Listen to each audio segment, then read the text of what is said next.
Hello दोस्तों, एक बार फिर से confidence coaching centre YouTube channel पर आप सभी का स्वागत है। और मैं क्लास 10 के लिए बायो से 10 VVI क्वेश्चन अति लघु उत्तरीय प्रश्न लेकर आए हैं, जो आपका एग्ज़ाम के लिए बहुत इम्पोर्टेंट है। तो चलिए दोस्तों, आज का जो प्रश्न है जो आपके स्क्रीन पर दिए जा रहे हैं, और आज का जो पहला सवाल है पूछा जा रहा है कि सजीव के मुख्य 4 लक्षण हैं। ये जो प्रश्न है एग्ज़ाम में बार बार रिपीट हो रहा है। तो सजीव के मुख्य 4 लक्षण: पहला, जीवों में प्रजनन होता है, सजीव में गति होती है, सजीव में वृद्धि होती है, और सजीव में जीवित रहने के लिए पोषण की आवश्यकता होती है। ये प्रश्न आप अपने खुद भी बना सकते हैं। जितना अच्छे तरीके से लिखेंगे उतना ही अच्छा रहेगा। और ये आज का दूसरा सवाल: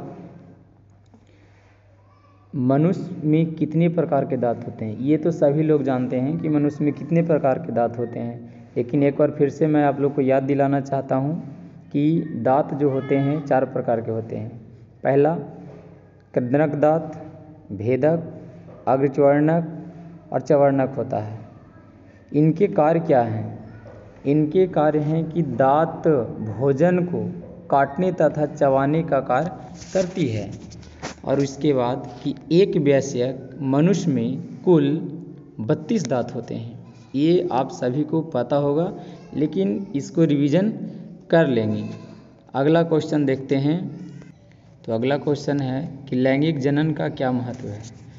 दोस्तों, इसका उत्तर होगा कि इनमें युग्मकों के बनने के पहले अर्धसूत्री विभाजन होता है, जिससे उसमें गुणसूत्रों की संख्या जीवों के मूल शरीर में पाई जाने वाली संख्या की आधी होती है। जब नर और मादा में संयुग्मन होता है तो पुनः गुणसूत्र की संख्या शरीर की संख्या के बराबर हो जाती है, जिससे जीव अपने शरीर में गुणसूत्र की संख्या को स्थिर बनाए रखने में कामयाब हो जाता है। अगर ऐसा न हो तो अगली पीढ़ी में डीएनए के बारे में जो लिखेंगे, इसको हम डीएनए, जो डीएनए है जो पिछली पीढ़ी से दुगुना हो जाएगी और धरती पर केवल डीएनए ही बचेगा। धरती पर केवल डीएनए ही बचेगा। तो इस प्रश्न को याद कर लीजिएगा, क्योंकि ये सब जो क्वेश्चन है VVI हैं और एग्ज़ाम में बार बार पूछे जा रहे हैं। इसके बाद चलते हैं अगले क्वेश्चन की ओर। अगला प्रश्न है कि मछली, मच्छर, केचुआ और मनुष्य के मुख्य श्वसन अंग होना चाहिए। यहाँ पर श्वसन अंग, यहाँ पर गलत लिखा गया है। श्वसन अंग क्या है? मछली है जो गिल्स के द्वारा सांस ग्रहण करती है, और मच्छर जो है श्वास नली या ट्रैकिया के द्वारा, और केचुआ जो है, यहाँ पर बिंदु छूट गया है, केचुआ जो है ये कोशिका झिल्ली के द्वारा, और मनुष्य तो सभी को पता है कि फेफड़ा के द्वारा। ये भी क्वेश्चन बार बार रिपीट हो रहा है, बार बार ये प्रश्न एग्ज़ाम में रिपीट हो रहा है। इसीलिए दोस्तों हम कहना चाहेंगे कि ज़्यादा से ज़्यादा ये सब जो क्वेश्चन है उसको पढ़ें और एग्ज़ाम में अच्छे ढंग से लिखें, ताकि आपका अच्छा मार्क्स आ जाए। एक और फिर से अगली क्वेश्चन की तरफ चलते हैं, और ये आज का सवाल है कि दीर्घ रोम क्या है, इसके कार्य। दीर्घ रोम में रुधिर वाहिकाओं की बहुतायत होती है, जो भोजन को अवशोषित करके शरीर के प्रत्येक कोशिका तक पहुंचाते हैं, जिन्हें दीर्घ रोम कहते हैं। ये जो प्रश्न है ये भी आपका VVI प्रश्न है। अगला क्वेश्चन देखते हैं आगे क्या है। तो एक बार फिर से, पौधे में गैसों का आदान प्रदान कैसे होता है। जो पेड़ पौधे हैं जो मतलब सांस कैसे ग्रहण करते हैं और वो जीवित कैसे रहते हैं। तो यहाँ पर इसका उत्तर हम लिखेंगे, अच्छे तरीके से लिखेंगे कि पौधे में गैसों का आदान प्रदान विसरण की क्रिया के द्वारा होता है। पौधे में गैसों का आदान प्रदान विसरण क्रिया के द्वारा होता है। वायुमंडल के ऑक्सीजन के पौधे में प्रवेश करने के कई स्थान हैं। समान रूप से पत्तियों के रंध्र, पुराने वृक्षों के तनों की कड़ी त्वचा पर स्थित वातरंध्र एवं अंतरकोशिकीय स्थानों द्वारा ऑक्सीजन युक्त वायुमंडल से पौधे में प्रवेश करती है। पौधे जड़ों के द्वारा ऑक्सीजन ग्रहण कर कार्बन डाइऑक्साइड बाहर निकालते हैं। यानी दोस्तों जो पेड़ पौधा है जो सांस कैसे लेता है उसके बारे में इसको जानकारी था, और इसको आप जितने अच्छे ढंग से लिख सकते हैं। चलते हैं अगले प्रश्न की ओर। अगला प्रश्न है कि हार्मोन क्या है। 2 पादप हार्मोन के नाम लिखना था।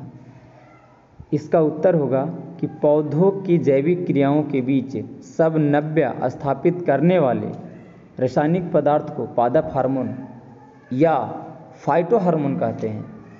पादप हार्मोन या फाइटो हार्मोन कहते हैं। अब ये 2 प्रकार के होते हैं, या हम इसको कह सकते हैं कि पादप 2 हैं या 2 प्रकार के होते हैं। पहला है ऑक्सीजन और दूसरा है जिबरेलिस। ये 2 प्रकार के हार्मोन हैं। ऑब्जेक्टिव में भी प्रश्न को पूछ सकता है। अगले प्रश्न की ओर चलते हैं, और 8 नंबर का जो प्रश्न है, स्वपोषी पोषण तथा विषमपोषी पोषण में क्या अंतर है। तो दोस्तों हम लोग सभी को जानते हैं कि स्वपोषी उसको कहते हैं जो अपना भोजन स्वयं बनाते हैं, और विषमपोषी उसको कहेंगे जो अपना भोजन किसी दूसरे चीज़ों पर निर्भर करता है। जैसे में कि मनुष्य है जो दूसरे पर निर्भर करता है, हाथी है जो दूसरे पर निर्भर करता है, कीड़े मकोड़े हैं जो किसी दूसरे पर निर्भर करते हैं। लेकिन जो पौधे हैं, पेड़ पौधे हैं, जो अपना भोजन प्रकाश के द्वारा स्वयं बनाते हैं, इसीलिए पेड़ पौधे को स्वपोषी कहा गया है। और मनुष्य है, कीड़े मकोड़े हैं, जो भी जीव हैं उनको परपोषी कहा जाता है, या उसको हम विषमपोषी भी कह सकते हैं।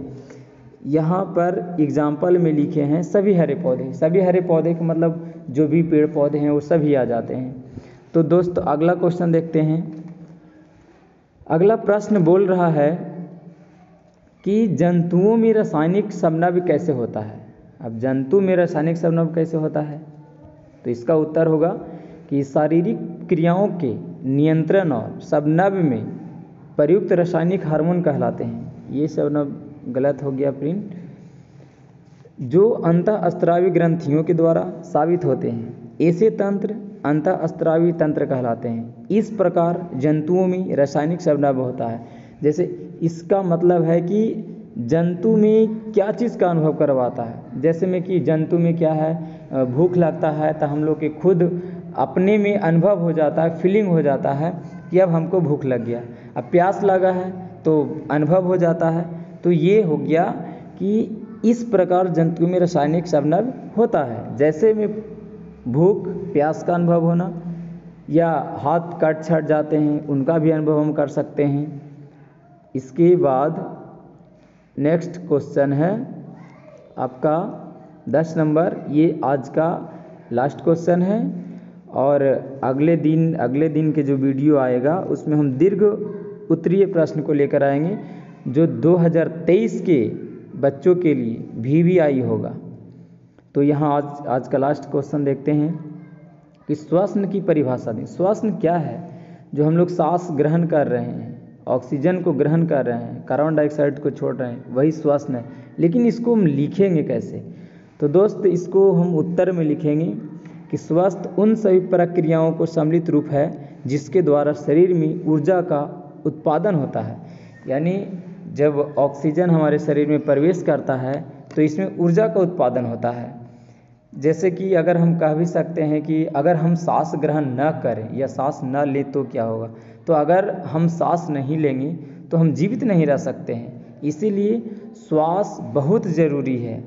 तो दोस्तों आज के लिए इतना ही। अब मिलते हैं अगले वीडियो में, नेक्स्ट वीडियो में। और जो मेरे चैनल को सब्सक्राइब नहीं किए हैं वो सब्सक्राइब कर दें, और बेल आइकन का जो बटन है, घंटी है, उसको भी दबा दें ताकि आपका मेरे द्वारा जो भी वीडियो डाला जाएगा उसका नोटिफिकेशन सबसे पहले आपको मिले। और आज के लिए इतना ही। जय हिंद, जय भारत, जय बिहार।